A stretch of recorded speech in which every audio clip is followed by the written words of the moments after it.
Le problème, il est là. La nature de Dieu ne t'a pas encore habité.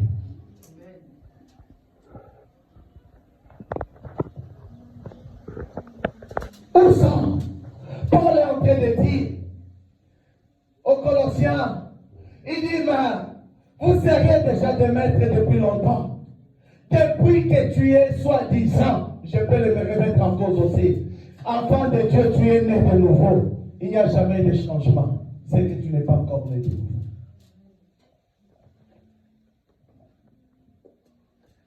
Si réellement que tu t'es déjà repenti et que tu marches dans la vie de la vérité, le ciel va s'ouvrir sur ta vie. Si réellement tu marches avec Dieu, tu dois entendre Dieu. Je suis venu cet après-midi déclarer que nous avons des oreilles. Mais pourquoi nous n'entendons pas Dieu? Pourquoi quand l'Esprit dit aux églises, la Bible dit ceux qui ont les oreilles entendent ce que l'Esprit dit à l'église. Mais pourquoi vous n'entendez pas? Ceux qui ont des yeux, mais pourquoi ils ne voient pas? La Bible va nous parler que même la nièce de Balaam avait la capacité de voir l'ange de l'Éternel. Mais encore les frères sont encore les sœurs dans les églises, mais ils ne voient pas encore. Il y a un problème. Un animal va voir une vision et que toi tu es avec Dieu, c'est que tu n'es pas encore converti. Pourquoi dans nos familles, on ne sent pas qu'il y a un chrétien ou il y a un serviteur, une servante? Pourquoi on ne te sent pas? Tu es aussi dans la liste de la peur de tous ceux qui ont peur des sorciers. C'est que toi aussi tu es un sorcier. Parce qu'il doit y avoir la différence entre ceux, pas d'abord ceux qui me servent, mais ceux qui me reçoivent. Et la Bible déclare à tous ceux qui l'ont reçu, il leur a donné le pouvoir de devenir enfants de Dieu. Nous, on ne sera pas dominés, mais nous serons, on va dominer l'ennemi. Mais pourquoi on est dans la liste de ceux qui ont peur? Les tatans font les mamans font de la famille. C'est qu'il y a un problème.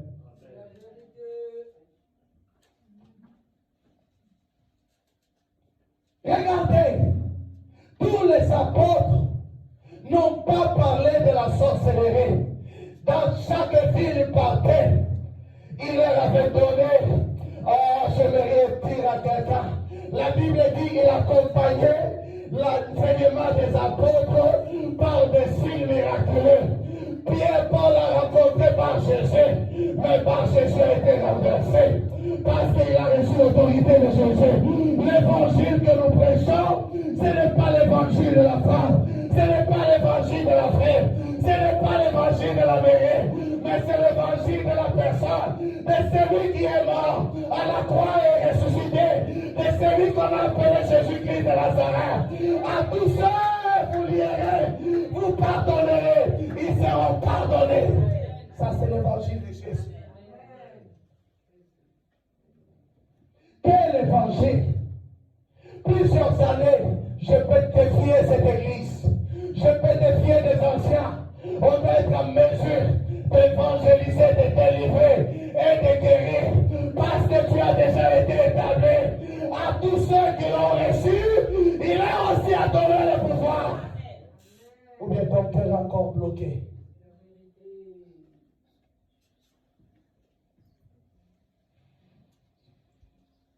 Qui vous a dit on n'a pas la capacité? Certes, Paul a dit toutes nos capacités viennent de Dieu. Ça, c'est Paul qui a dit. Tu me diras que tu n'as pas été appelé évangéliser, mais la capacité vient de Dieu. Marie a demandé à l'ange, mais tu lui dis que je serai enceinte. Mais comment est-ce que cela se fera? Il dit l'ombre du Saint-Esprit te couvrira. Si l'église était cet après-midi en CDE, allez dire un amen, l'ombre du Saint-Esprit te couvrira. Va ouvrir la bouche, mais l'ombre du Saint-Esprit te couvrira. L'Esprit de l'Éternel, ne vous inquiétez pas de ce que vous direz, mais l'ombre du Saint-Esprit parlera en vous, te couvrira. bénira et se manifestera.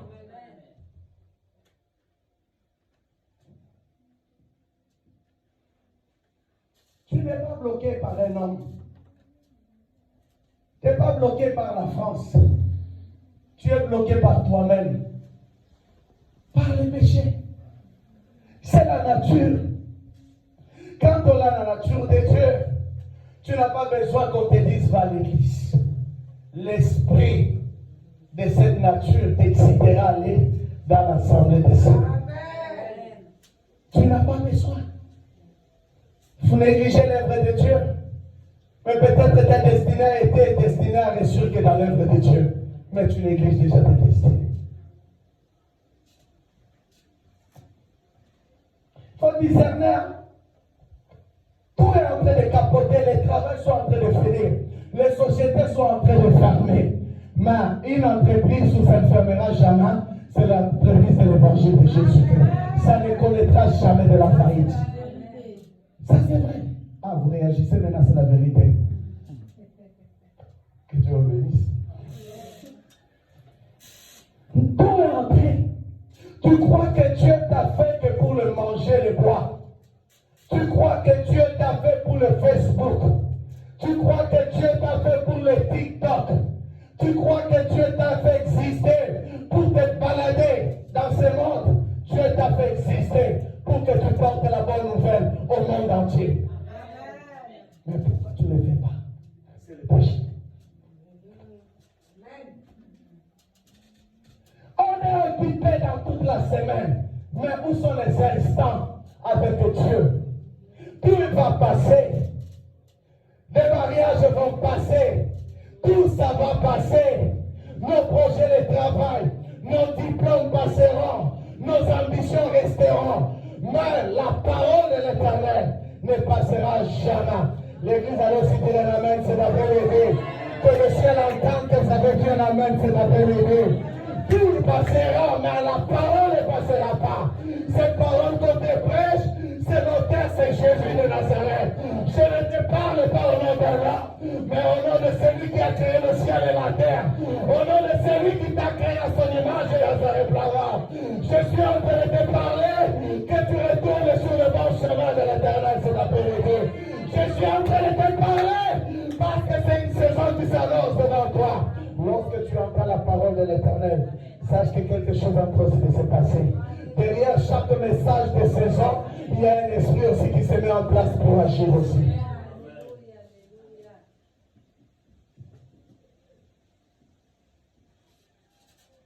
Combien s'élèvent pour travailler réellement pour Dieu?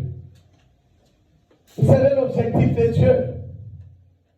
Si vous regardez dans Timothée 2:4, Dieu veut que tous les hommes soient sauvés et parviennent à la connaissance de Jésus. Lisez-moi un peu Marc, la chapitre 6, là je suis en train de l'oublier, verset 12. C'est lui qui a trouvé. Lisons la parole de Dieu dans Marc. Laisse-moi un peu, là-bas, on ne sait pas lire derrière là-bas. Lisez un peu là-bas aussi. Lisez un peu derrière. Lisez, lisez, lisez. C'est lui qui a trouvé ou celle qui a trouvé. Maman, tu regardes, papa a oublié sa Bible comment? Il partirait, il prêcherait la repentance. Ils partirent tous pour aller prêcher. Non, mais dites-moi, prêcher quoi? Est-ce que vous avez entendu parler, prêcher que tu seras riche sur la terre? Jésus n'est pas venu mourir pour que tu sois riche. C'est une fausse révélation. Jésus est venu pour nous sauver. Lorsqu'il a fini à faire ça, il est parti. Il ne voulait pas dire amen. Amen. Il prêchait, les disciples. Il les a envoyés dans Luc 24 aller prêcher la repentance. Ils ont obéi. Posons-nous maintenant la question. Toi, tu as l'habitude de prêcher quoi sur TikTok? Parce que sur Facebook, vous vous connectez facilement, non? Dès que le pasteur envoie les zooms, te voilà, tu as faim. Te voilà, tu montes au lit. Te voilà, tu commences à somnoler. Que Dieu te délivre cet après-midi. Tu tentes même à 0,1. Tu as besoin de rire. Si c'est go, hein? C'est ça, non? Ah, est devenu modèle de chrétien. Frère, réalisons cet après-midi à combien plus forte que la Bible est en train de dire que dans cette parabole, lorsqu'un homme avait semé le bleu, mais la nuit, l'ennemi est venu semer l'ivraie. Facebook là, c'est l'ivraie. Regarde, je peux vous dire une vérité, beaucoup ici ne dorment pas tard, ne dorment pas tôt. Tu peux rester à 1 heure, à 2 heures. Tu es sur Facebook, tu es sur l'écran, tu es en train de chercher des séries. Mais pour le temps, même pas te connecter, hein, mais pour que tu aies le temps à prier pour ta propre vie, tu n'en as pas. Examine la semence qui est déjà en toi. L'ennemi, pendant la nuit, a déjà semé l'ivraie. Tu peux veiller en train de critiquer la maison de rouleau, la maison de rouleau. L'église n'est encore rien fait du mal, ne fait que toujours du bien. Hein?